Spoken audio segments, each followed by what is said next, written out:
नमस्कार मित्रांनो, आपण वाचत आहोत मॅरेथॉनचा आणि आज आपण या अंतर्गत वाचणार आहोत मुंबईचा। मित्रांनो, जगभरातील सर्व धावणाऱ्या मंडळींसाठी मुंबई मॅरेथॉन हे फार मोठं आकर्षण आहे आणि ज्याप्रमाणे प्रत्येक क्रिकेटपटूला लॉर्ड्सवर खेळायचं असतं किंवा प्रत्येक वारकऱ्याला पंढरीला जायचं असतं, त्याचप्रमाणे प्रत्येक धावकऱ्याला मुंबईला धावायचं असतं आणि हे मेडल अभिमानाने आपल्या गळ्यात मिरवायचं असतं। तर आज आपण वाचूया मुंबईचा। आपल्याकडे मॅरेथॉन म्हणजे दीर्घ पल्ल्याचे धावणे हा एक सर्वमान्य लोकप्रिय व्यायाम प्रकार व्हायला खऱ्या अर्थाने सुरुवात झाली ती 2004 या वर्षापासून। त्या वर्षी पहिली मुंबई मॅरेथॉन आयोजित करण्यात आली होती।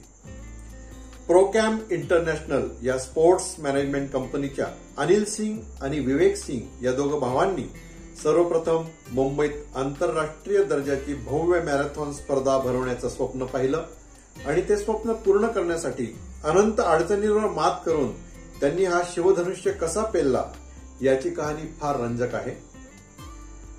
पण यासाठी एक वेगळं पुस्तक लिहावं लागेल। शिस्तबद्ध नियोजन, आपापलं ठराविक अंतर पूर्ण करणाऱ्या सर्व धावपटूंसाठी फिनिशर्स मेडल, वेळ नोंदवण्यासाठी टायमिंग चिप, सर्व सहभागी धावकांसाठी आकर्षक टी शर्ट, विविध वयोगटातील विशेषतः हौशी धावपटूंसाठी विजेत्यांना बक्षिसे, अशा अनेक गोष्टींमुळे सामान्य नागरिक याकडे आकर्षित झाले।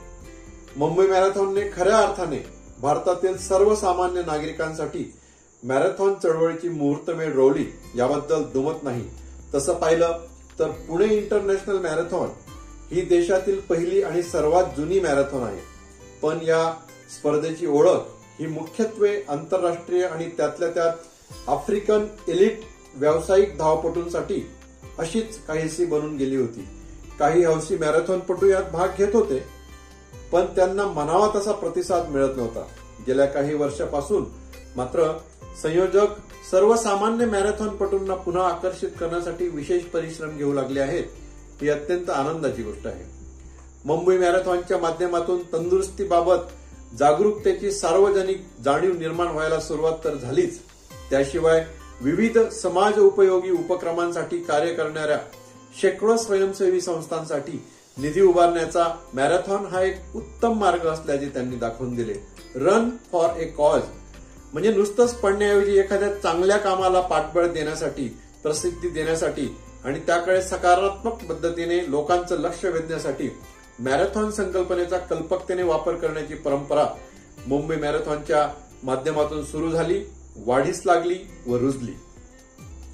त्यांचे वर्तमान काळातील टायटल म्हणजेच प्रमुख स्पॉन्सर असलेला टाटा ग्रुप हा देखील नेहमीच चांगल्या उपक्रमांना पाठबळ देण्यासाठी प्रसिद्ध असल्यामुळे आज मितीला टाटा मुंबई मॅरेथॉन ही चॅरिटीच्या माध्यमातून शेकडो संस्थांना नवे बळ देण्याचे काम अधिक जोमात करीत आहे।